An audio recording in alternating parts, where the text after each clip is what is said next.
Vietnam super early പ്ലാവ് കായ്ച്ചു, അതിൽ ചക്ക ഉണ്ടായിരിക്കുന്നു എന്ന് പറഞ്ഞിട്ട് ഞാൻ കഴിഞ്ഞ കുറച്ച് ദിവസങ്ങൾക്ക് മുമ്പ് ഒരു വീഡിയോ ഇട്ടിരുന്നു.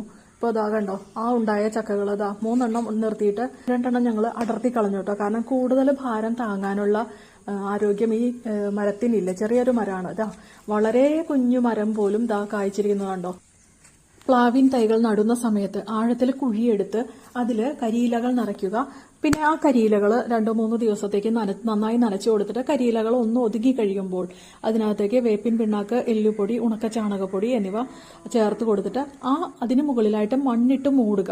മണ്ണിട്ട് മൂടിയതിന് ശേഷം വീണ്ടും ഒരാഴ്ച അങ്ങനെ തന്നെ ഇട്ടതിന് ശേഷം നമുക്ക് പ്ലാവിൻ തൈകൾ നട്ടു കൊടുക്കാവുന്നതാണ് കേട്ടോ. വേനൽക്കാലത്ത് ആഴ്ചയിൽ 1-2 ദിവസം നന്നായിട്ടൊന്ന് നനച്ചു കൊടുക്കുക. അപ്പോൾ ഇലകളിലെല്ലാം നന്നായിട്ട് വെള്ളം വീഴുന്ന രീതിയിൽ സ്പ്രേ ചെയ്ത് കൊടുക്കുകയാണെങ്കിൽ കീടങ്ങളുടെ ആക്രമണം ഉണ്ടാവുകയില്ല.